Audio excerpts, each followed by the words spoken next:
BFM Business, Tech & Co. Le rendez-vous Tech for Good.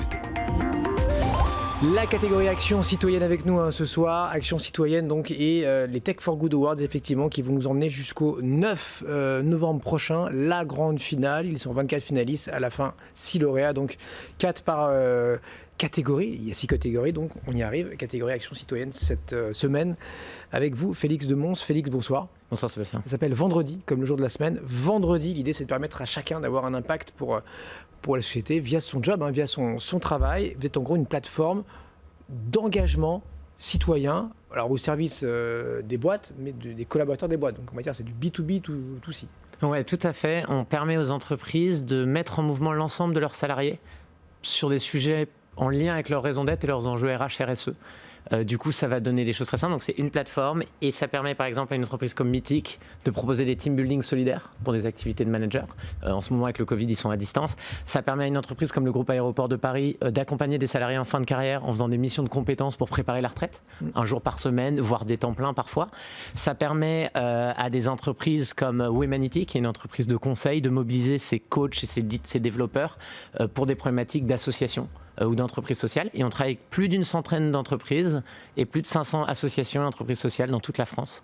Voilà. Chacun définit son projet comme il l'entend ou vous avez des... Alors nous, cadre. On aide les entreprises à créer un cadre. Ce qui est hyper important, le cadre, c'est combien de jours je suis autorisé à prendre sur mon temps de travail, parce que vendredi, notre promesse, c'est changer le monde sans changer de travail. Auprès de quelle cause je peux m'engager, et on fait en sorte de les ouvrir le plus possible, mais de mettre en avant les causes de l'entreprise. Donc par exemple avec Carrefour on travaille sur l'alimentation, alors qu'avec des entreprises comme Mano Mano, une start-up, on va travailler sur des sujets d'habitat ou de digital pour la Tech for Good. Et ensuite on dit qui est éligible. Est-ce que c'est tous les salariés? Est-ce qu'on va parler que aux personnes à 3 ans de la fin de carrière ou juste aux gens entre deux missions?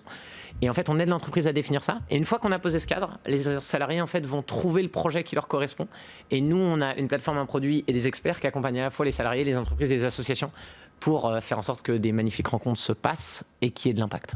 Les grosses boîtes, surtout américaines et surtout d'ailleurs dans la tech, font ça depuis des années. D'ailleurs avec le patron de Salesforce en France un jeudi, ils sont très avancés là-dessus, ils nous l'ont déjà expliqué, donc ils nous le réexpliqueront jeudi entre autres, parce qu'ils ont je pense d'autres actus pour nous.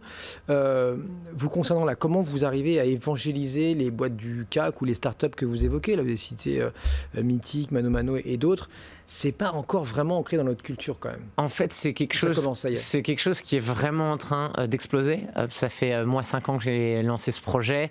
Et sur la dernière année et demie, on a vu une transformation. Depuis la démission de Nicolas Hulot, c'est hyper intéressant, et on est en phase d'accélération de plus en plus forte. La crise du Covid a fait exploser le sujet. Parce qu'aujourd'hui, c'est très simple. En fait, chacun, à notre échelle, on se rend compte qu'il y a quelque chose qui déconne dans le modèle.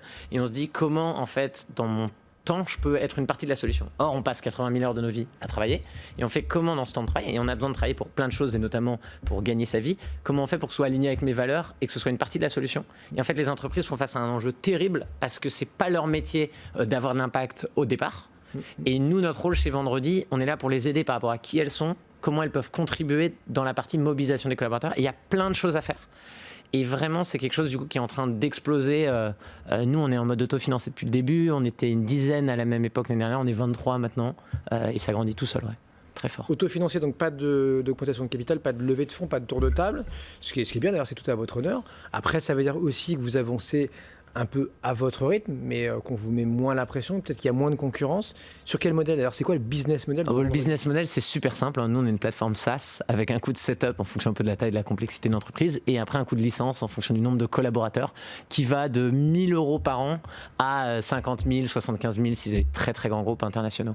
Voilà. Donc setup, donc l'installation du logiciel, qui est dans le cloud, c'est fini le... Oui, en fait c'est un peu plus que ça, c'est l'installation du logiciel, mais on va aussi aider l'entreprise à comprendre ce qu'elle peut proposer. Parce qu'en fait tout l'enjeu c'est de se dire, ok, c'est sympa de vouloir faire le bien commun, mais on n'est pas dans une approche philanthropique aujourd'hui. On dit aux entreprises comment on crée un cadre clair et qui va servir entre guillemets votre raison d'être, vos enjeux stratégiques. Du conseil là, quasiment. Et du coup c'est pas du conseil, mais c'est la démarche entre l'évangélisation, et nos vendeurs sont là pour aider les entreprises à saisir du cadre et arriver à convaincre en interne. Donc c'est un rebond direct sur votre question sur l'évangélisation. C'est pas mature, mais nous, on crée les modèles et en même temps, on les sassifie. Donc c'est assez intéressant. Et quels secteurs sont les plus en avance là-dessus, là, en France? En termes de secteur d'activité, je pense que c'est plus les entreprises, entre guillemets, il y a deux pans. Il y a les grands groupes qui sont assez en avance parce qu'historiquement, ils avaient une partie philanthropique, de fondation, d'activités RSE.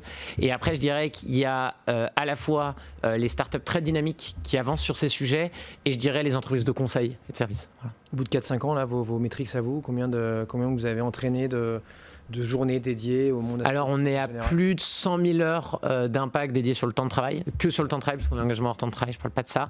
On a plus d'une centaine d'entreprises, on a plus de 1200 collaborateurs qui ont fait des missions qui vont parfois de 5 minutes à je présente mon métier à une association pour viens voir mon taf, à je vais dédier un mi-temps ma dernière année de carrière.